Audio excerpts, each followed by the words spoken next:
Hey guys, in this video, we're going to be looking at deploying the NSX application platform.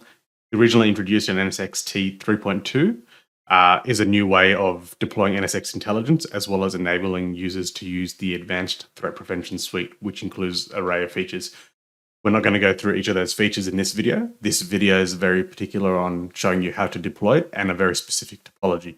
So we're going to be looking at the NSX Advanced Load Balancer, or RV for Ingress, and VMware NSX 4001, and using the VDS option. So let's get to it. Okay, so we've got a couple of slides to get through just to give an overview of the environment, nothing too intensive, so that way we have a bit more of a grasp on what's going on. So let's quickly go through the requirements. So the agenda first is requirements, do's and don'ts, topologies, and I'm going to whiteboard that for you, or Blackboard it in this case, and then we'll go straight into the demo. So, requirements. First off, fairly obvious, NSX ALB or RV deployed. Any version of VMware NSX 3.2 and above. In this case, we're going to be using 4001, the latest on-prem release. We've got to allocate 3 subnets, one for management that I'm going to be using in this demo, another for VIPs, and another for workload or the workload nodes and their networking addressing. Next, we need routing between the VLANs. Then there's a bit of internet connectivity requirement, at least in this case, and I'll talk you through when you won't need them. So for starters, internet connectivity for vCenter is so it can sync its content library from online to the local repository. You don't need to have it online. You can upload it manually, and there are ways to do that. I won't cover that in this video. Next, the Tanzu worker nodes need to be able to get to the public Harbor or Docker repository so that way you can pull the images down. If you're using on-prem, they won't need internet connectivity. And I've got an article on how to create an on-prem Harbor repository. But again, that won't be covered here. Then finally, NSX Manager needs to be able to communicate outside. So that way it can see the cloud endpoints for the various ATP features, and also so that it can resolve the whole public Harbor and Helm repositories. Then next, we've got licensing. So if you don't have an ATP or a license that enables you to run ATP, you won't be able to deploy the application platform. Then next, I recommend, or I've seen this a couple of times, but vCenter 7.3 Update D, which gives you the right WCP version. I have seen and been able to successfully deploy on a newer vCenter, but the most success has been within this version because it's being tested the most by VMware. DNS entries, or ability to be able to create the DNS entries, or at least someone that can do them for you, because 2 specific DNS entries that are required will enable ingress into the NSX application platform and the Kubernetes environment. Then the next one is NTP, which is hopefully you've already got that configured in your environment. Okay, do's and don'ts. So there's a few here, or 4 to be specific. So let's go through them as quickly as possible. First one, avoid those subnet ranges that you can see on the screen. And the reason for that is they will cause you no end of amount of trouble, because underneath the hood, they are actually being used for various things. So if there is overlap, your NSX application deployment will fail, and troubleshooting that can be a challenge if you don't know what you're doing, and it's just easier to avoid it. You can change the ranges used within the deployment, but that's more of an advanced configuration task. It's not really covered in this video. If you do require that, let me know and this is what we can do for you. Next, ephemeral storage is required for the worker nodes. And if that doesn't exist, or if that's not been created properly, again, your deployment will struggle or fail at some points. DNS entries again for ingress. And these so what happens for the DNS entries is you create them in whatever your DNS provider is, and then when the deployment is going through, it does a reverse lookup and picks up the IP address, and then in RV is allocated. So what that means is DNS, the IP that you create, or in DNS, needs to resolve to within the range of that you've allocated for the VIPs, and then within RV, that address pool needs to be allocated, so that way you can actually assign that IP address, or RV's IPAM can assign that IP address. And I'll show you what that means. And I've actually specifically left issues in this deployment so we can walk through it together.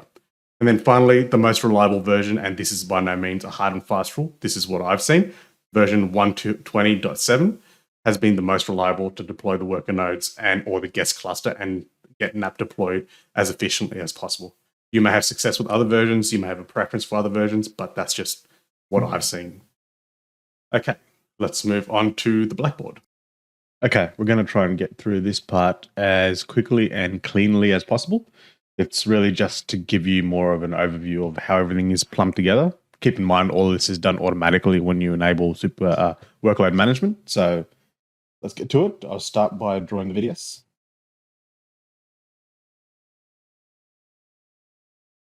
This, okay, and then we're checking the port groups. That will correlate to the specific colors.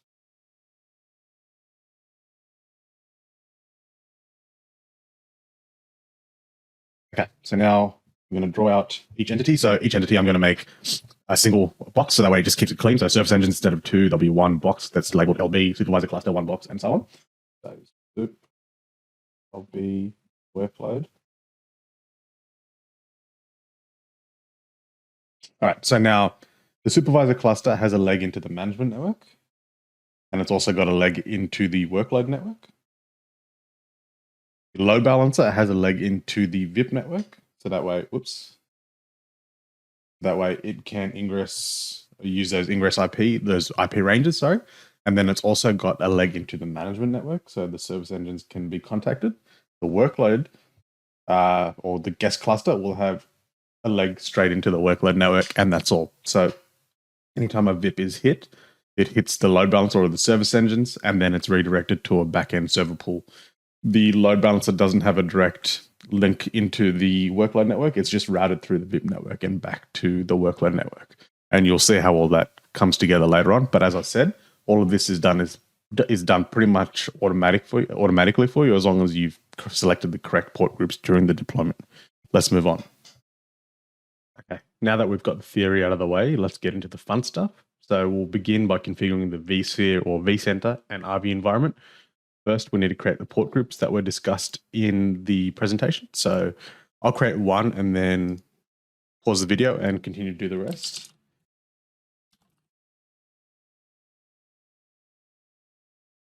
Okay, you can see here that I've got the 3 port groups created. Now we'll go into RV and make sure that they have synced.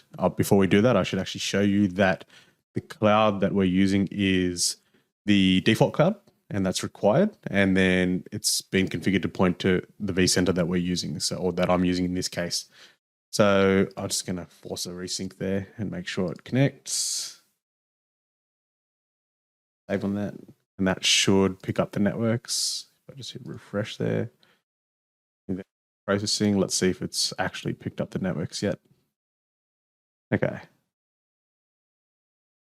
So we've got 110, 109, and 108. Cool. So the networks have showed up.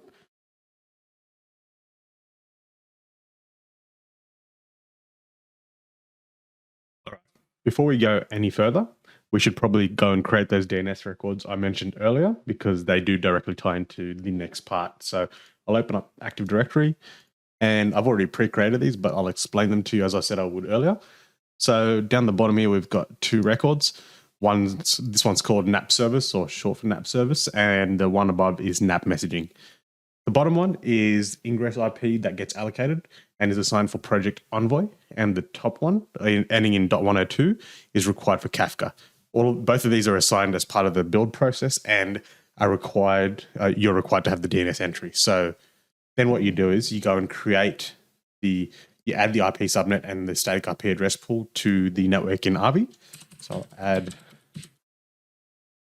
this, and then we'll do a static IP address pool. Now you want to make sure the static IP address pool actually covers the 2 IPs that you've created in DNS. Otherwise, your deployment will fail. So I'll do this range here and then hit save.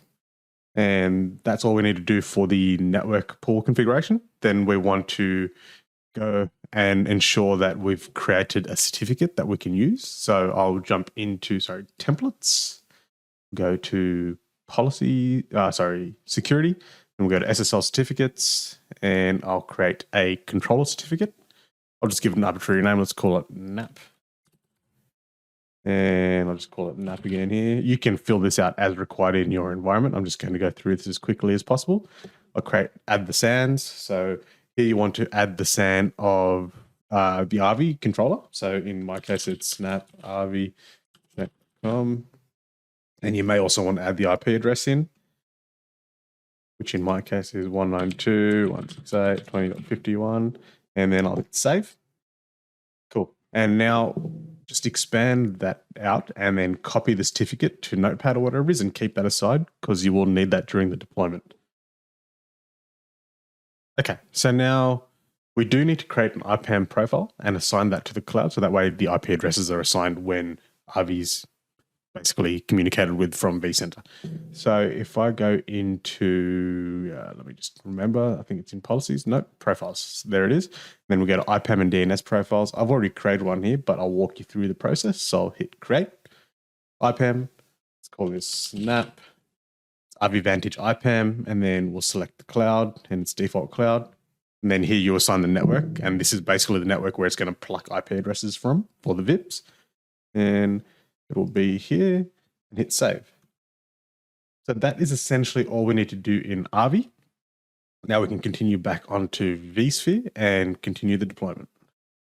Okay, before we can actually deploy the supervisor cluster, or enable workload management for that fact, we need to have a content library where it can pull the binaries down so it can actually deploy the VMs. So go to menu, click on content libraries. I've already created one, so I'm not going to create it again, but I will take you through the process so you can see what you need to do. So click on create, give it a name. Okay, Tanzu, hit next. And it's not a local content library, it's a subscribed content library. And you've got to go to a specific URL. vCenter needs internet access to be able to do this. So make sure you've got that. I'll hit next, accept the certificate. I'll hit next, I won't change anything here. Pick a storage, wherever you want to store the content library, I should say, and hit next and then complete. As I said, I'm not completing this, but that's the process, and I will put a link in the description so you can follow this in your own environment. Once that's done and the images are synced, come back into the menu and go to workload management.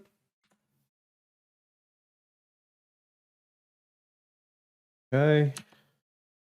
Click on Get Started.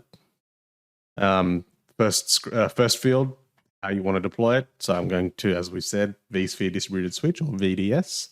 Hit Next. Select the cluster you want to deploy it to. Ensure it's the right cluster if you've got more than one. Hit Next. Control plane storage policy. So essentially, pick a storage policy. I'm going to use the default vSAN policy, but if you've created one specifically for this use case, by all means use that. I'll hit Next. Now we put in the details of the RV controller or cluster. In my case, it's a single controller. So either way, whatever you've got in your environment, I'm just going to give it a sensible name. So I'll call it NAPP RV. Two choices for load balancer type, ALB and HA proxy. So ALB, as we've already discussed. And then you enter the IP address for the controller, followed by the port. Then username and password to log in.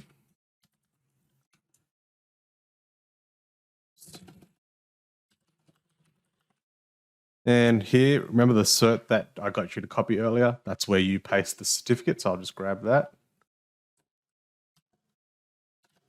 And hit Next. Cool. All right. Now we're going to be configuring the management network. This is VLAN 108 for those that are following along. So I haven't configured DHCP on the network, so I'll hit static. I'll select the network, so VLAN 108. Starting IP address, let's go with 8 dot something arbitrary. Let's go with 100 for no specific reason. I've just picked that. If you want to start at .2 in your environment, go for it. Just make sure the starting IP address and everything beyond that is available. Subnet mask. And then the gateway for the network. I'll just copy and paste that. Make it easier.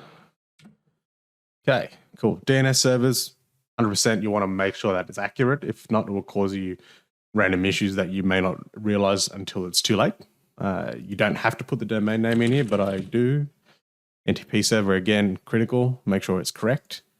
Hit Next. Now we're going to be doing the same for the workload network, essentially the NIC or the network that gets configured or added to the vNICs of the guest cluster VMs, as well as a NIC on the supervisor control planes. So I'll hit static. And here's one of the networks I told you not to make sure it overlaps with. If you change it here, you potentially could use it, but it's probably just easier to steer clear of it. And then select the workload network. Then we give it a range. You can see I've done this before. So pretty much the entire range of a /24 is being used. Pick the gateway. DNS, again, very important to have correct. Same with the NTP server. Then I'll hit next. Add the content library that you created and make sure it's synced because it does pull those images. And then we hit next and pick the control plane node sizes that you want. And the last option, the last field is optional, so I don't really use it. You can if you want to. And then hit finish and let those supervisor VMs deploy. And we'll come back to this when we're good to go again. Okay, so we can see now we've got 3 supervisor control plane VMs deployed. Let's go and check how the actual deployment of the workload management's actually going. So you can see here that it's still going. Now, in my environment, it's been about 20 minutes. It could vary in your environments depending on what it looks like. And that's sort of an indication to me, at least in my environment, that there could be an issue. So if I click on this one here, it's indicating to me that it cannot connect to RV. And this is perfect because in the beginning we said we're going to be doing some troubleshooting, and I have already forgotten to show you a step as to why that's actually occurring. So I know I put the username and password in correctly and the certificate correctly into the form when we did workload management. But what I forgot to actually do was assign the certificate that we created RV. So in order to be able to do that, go back into RV, go to administration, then go to settings, then access settings, and click the little edit button here. And then you want to get rid of what's under the SSL TLS certificate. If you haven't touched this, then it would be the default ones. And then you want to assign the new certificate that you actually created, and then that should resolve the issue. I'll hit save, and that's all. And you'll notice that your session to the UI will time out. You'll have to log back in and all that sort of stuff because you've changed the certificate, but that's all fine. But in theory, that that supervisor control plane should properly deploy now. But I am kind of impatient, so I'll actually deactivate this and redeploy it just so that way the process does actually complete. But I won't go back through that process again, and I'll stop. We'll pause there until it's actually deployed. Actually, one last thing while we're here, because this will also cause an issue. You also need to create a static route to be able to get from the VIP network to the workload network. And to be able to do that, you click on infrastructure, cloud resources, BRF context. And then I'm going to be using the global context. So I'll just click on that. I'll click on the edit button, static route. And now you can see I've got just a default route pointing out to the gateway. So that will, if you don't have that, then there's no way for the route to come back to the workload network or from the VIP to the workload network. So just be wary of that as well. With all those things in mind, we can kick off that deployment again, or we could just technically leave the deployment and let it go, and it should sort itself out. But I'm kind of impatient, so I'll probably just kick it off again and pause the video here and let it go. Okay, now we're going to have to create a namespace before we can actually deploy the guest cluster. So to do that, in workload management, click on namespaces, click on create namespace, select the cluster, and give it a name. So I'm just going to call it NAPP in this case. And it's already picked up the workload network because we selected it during the initial management enablement. So I'll hit create on that. Now we can do some configuration on the namespace. It's fairly straightforward, but I'll keep it as basic as possible in this demonstration, but you can configure this as required in your environment. So for permissions, I'm just going to use the administrator account. And we'll select it and make it owner. And add storage. Again, vSAN default storage policy in this case. I won't touch capacity and usage. There's already content library mapped. And now here's where we do something a little bit different. So we've got to add some VM classes so that if you're deploying certain flavor of, or what we'd consider a flavor of a VM, they need to be created specifically for NAPP because they have their own resource requirements. So in this case, if we go to create VM class and click on VM classes, that and create one. So there are two VMs or two flavors of VMs that are required. One is the control plane VM, which we can just use the guaranteed small in this case. And then the other is for the actual worker nodes for the advanced form factor of NAPP. And they require a specific amount of CPU and memory. In this case, it's 16 vCPU. So I'll give it 16 vCPU and 64 gig of RAM. That says megabytes, so make sure you switch that. Then I'll just call this NAPP Advanced and hit next. It won't let me. I think it's because I've already got one called that. So I'll call it NAPP Advanced New and hit next and click finish. So that's that part done. So now if we go back into the namespace, click on the namespace, and we'll add those two classes now. So I'll go forwards. So you can see I've already created one, but I'll use the new one that I just created. And we'll go to guaranteed small. So that's enough for the control plane VM and hit OK. Now we'll also map the content library and hit OK on that as well.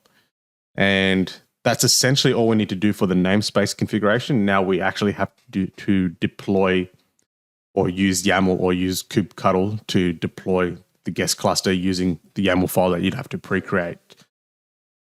So this is an example YAML file that I'll provide the link to in the description of this video, which is what I've used in my blog series article that also deployed an app.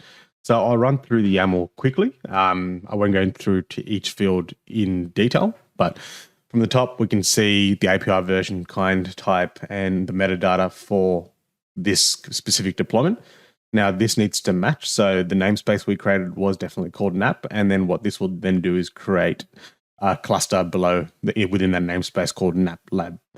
Next is the distribution version. As I mentioned earlier, up to 1.2.1.6 has been tested. You can try later versions, but there's no guarantee it will work. So, but in this case, since I've already got 1.20.7 already configured, I'll just leave it as that. Then we've got topology. So in the control plane, we've got the choice of how many control plane nodes you want to deploy, the class. Remember, we selected guaranteed small, so I'm keeping it as that. Then the storage class, which was also selected as part of the namespace, was vCenter default storage policy. Underneath that, we've got additional volumes that we need to configure, and this is what it should look like. And then again, we've got workers. I've got 3 minimum required for NAPP. And then here we need to update this to be called NAPP Advanced New because that was the class that we just created. Then the storage class, and then the volumes again. Now, remember I said earlier the ephemeral storage needed to be configured correctly. This here is what's doing it for us. If that doesn't get configured as part of the worker nodes, then this will also cause issues with your NAPP deployment, especially if you're deploying the advanced flavor. So I'll save this cluster YAML file, and then we'll have to use some command line to deploy it. All right, so I'll just pull up PowerShell. In this case, I'm using PowerShell. You can use another Ubuntu box or any form of Linux to do all this stuff off as well. Again, I'll provide a link in the description to another Ubuntu box that I use as a jump host as part of another series that will achieve the same result. So first, we need to connect to the supervised control plane or the VIP that was assigned. So I'll do that and hit enter. And then enter the password for the administrator account. Okay, so we're now logged in. Now you can see I've done this before, so it's cached a few older instances. So if I just hit kubectl vsphere logout, can't spell.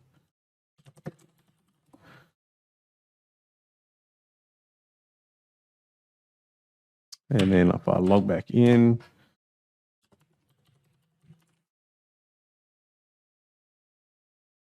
you can see it's cleared up now. Cool. Now we want to apply the YAML so the guest cluster guest cluster will start being deployed. So to do that, type in kubectl apply F and then point it to the file. In this case, mine is in C users administrator. That's for users. Where did I put it?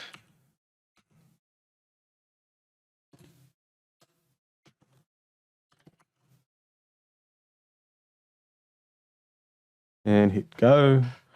There you go. Now it says NAPP lab created. So if we go back to vSphere, we should be able to see it starting to do things. Yep. So it's created the namespace was already there because we created it, and see it eventually. Now it's creating the resource pools, and there you go. It's reconfiguring the service engines for the Ingress IPs, and it will start to deploy the guest cluster. There you go. Content library. You'll see that similar process to when deploying the supervisor control plane. So we'll give this a bit of time, and then we'll come back once it's ready to go. All right, so it looks like the guest cluster has deployed successfully. So we can see, expand this out. We've got one control plane node and 3 worker nodes. If I can on that. Cool. All right, and we can also check by command line to make sure it's all good to go and ready. So first thing we need to do is connect to the namespace. So kubectl, can't remember the namespace name, you can do config get context. And we can see here, namespace is NAPP. But just go up arrow and then use context NAPP. It says switch to NAPP, and then we can type in kubectl get virtual machines. Cool. All right. So powered on, pretty much good to go. So now we can continue on with the rest of the NAPP deployment. First thing we need to do is create a kubeconfig file. And in order to be able to do that, there are a fair few commands that we need to run. These are available on the VMware website, and I will walk you through the commands that we need to run here as well. So this is the page with the configuration instructions. So pretty much all of these steps, and I will provide a link to this in the description of the video as well, and we'll walk through these individually. So first thing, let me just enlarge that. First thing we need to do is make sure we're connected to the right namespace, and let me just quickly do that.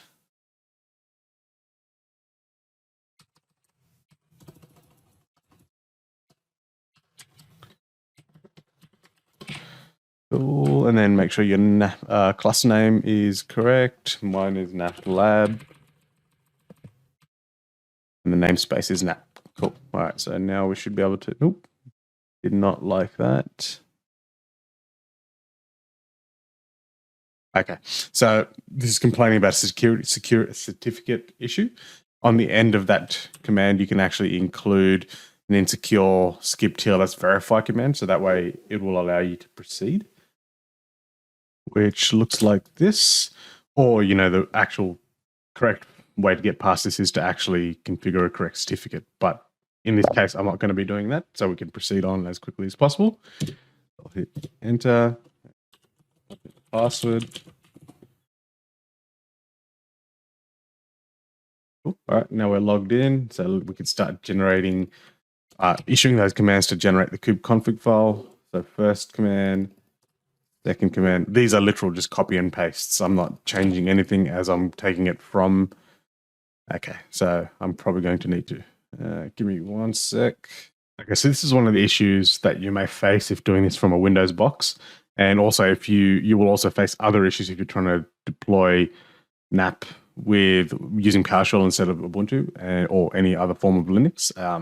So what I'm actually going to do is move to my Ubuntu jump box so that way we can proceed without having to diagnose this. So let me just quickly do that. The reason it's doing this is pretty much the way the commands were written in the article. Don't map back to a Windows environment. They're more for a Linux environment. So it's just easier to go back to Linux for this.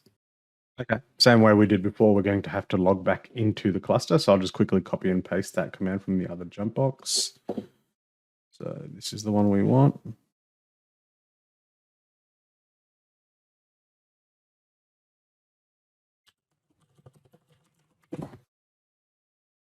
Okay, punch in the password. All right, now we're logged in.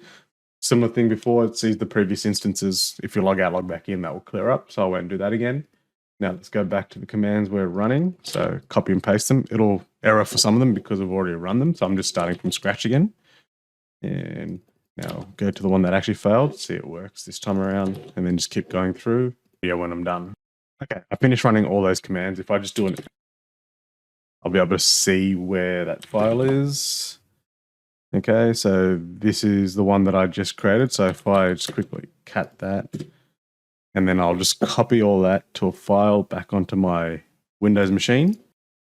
And then we'll just save that to a file so we can use it. So I'll just go config, put it in place that exists, and I won't bother. There's no file extension for this per se, so I'll just hit save on that. Cool. All right, so now we want to open up here, go into NSX Manager. And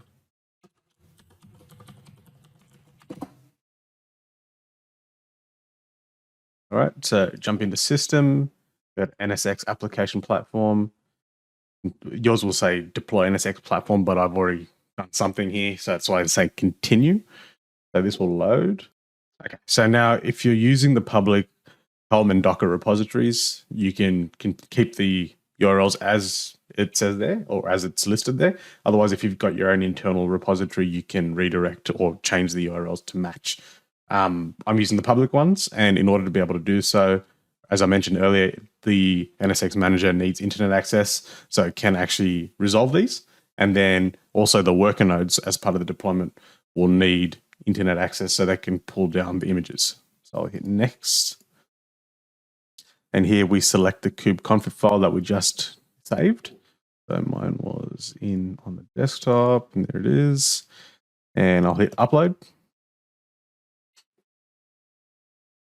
Okay, so it had no issues with that. If it did have any issues, it will say could not connect to cluster or something along those lines. But here, if I click on view details, it says the user NAPP admin, it's got the right cluster IP and connectivity is up. So that's all good.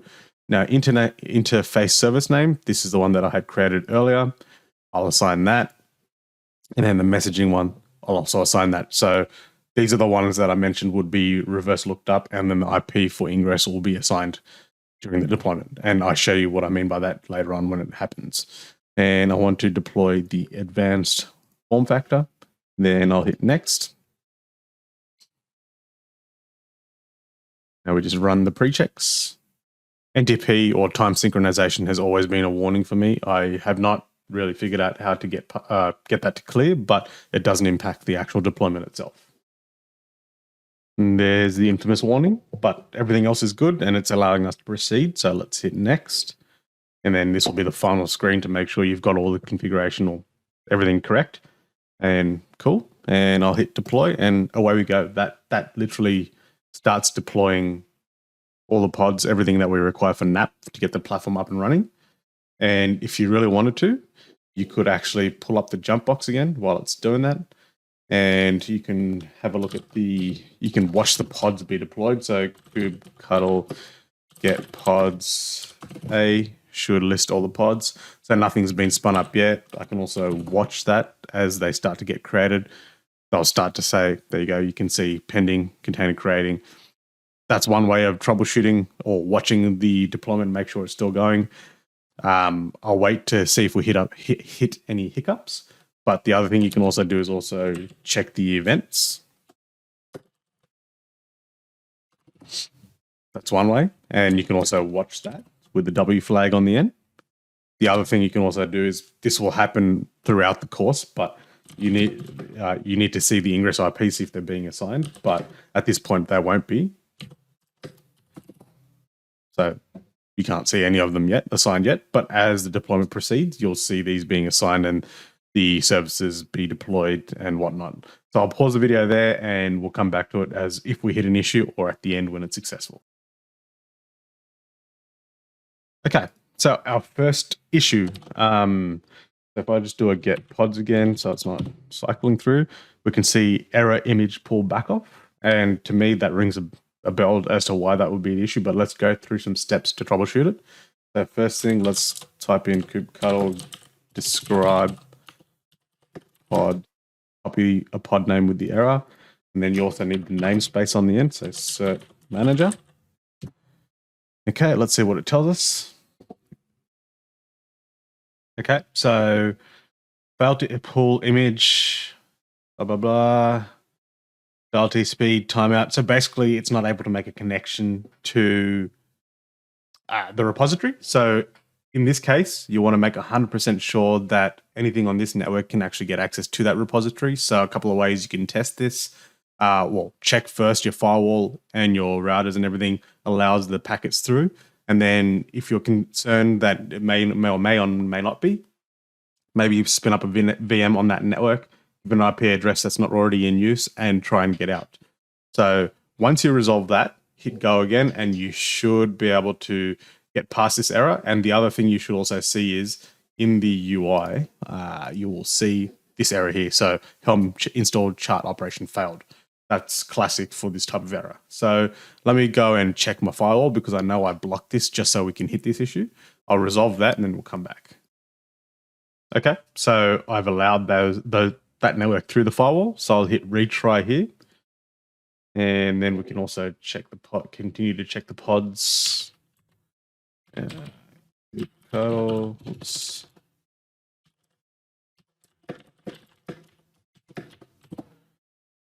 Okay, let's see if we get success this time around.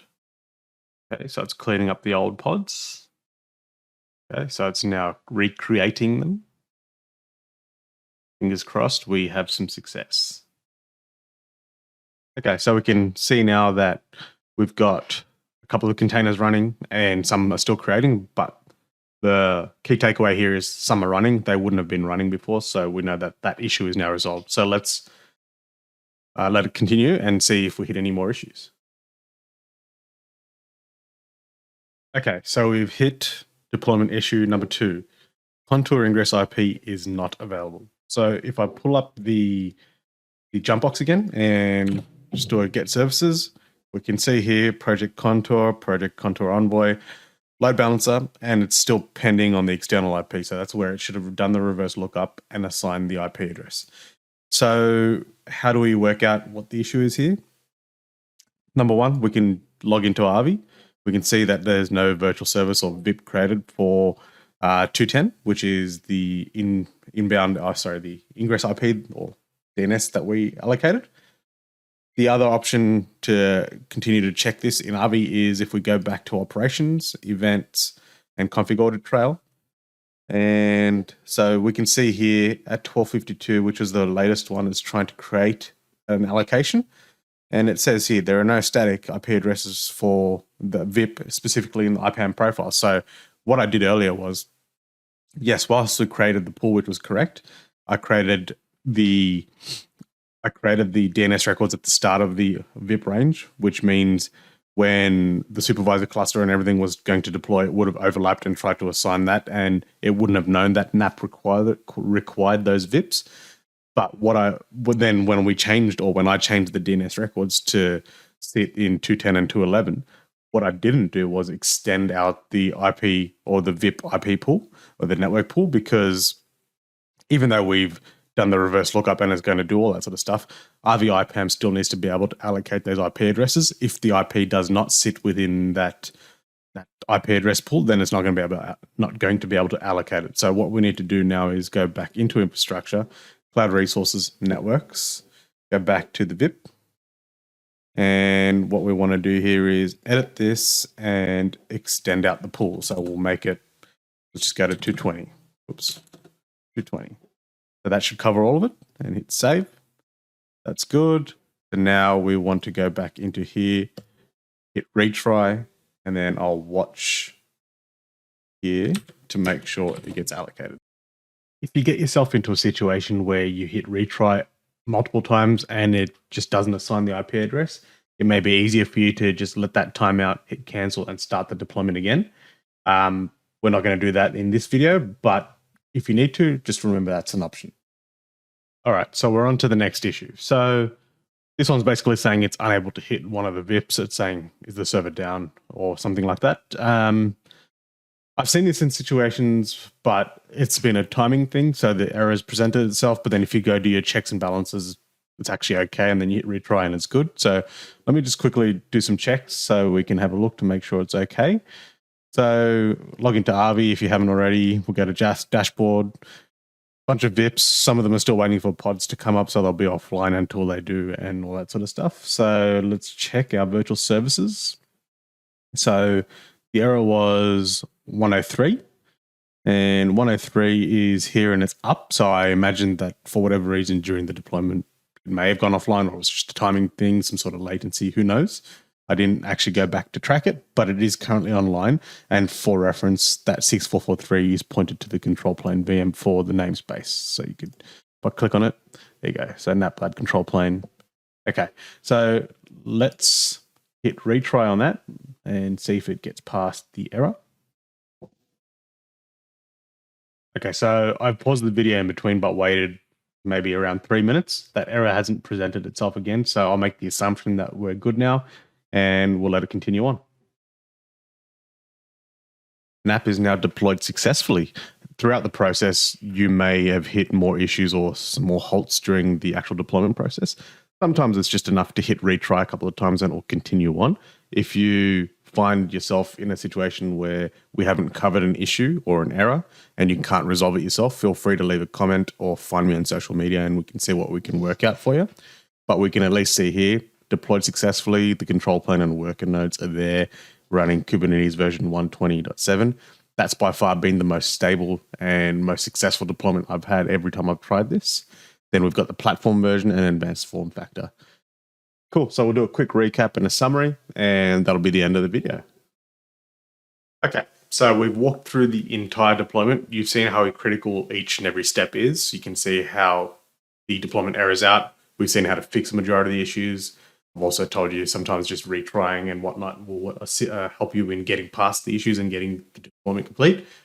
Hopefully we've covered everything. I know there are a bunch more issues that people may face that aren't actually covered in this video. As I said, reach out, leave a comment, do something, and I'll try and help you if I can. But that covers everything, hopefully, and enjoyed deploying that. Thank you.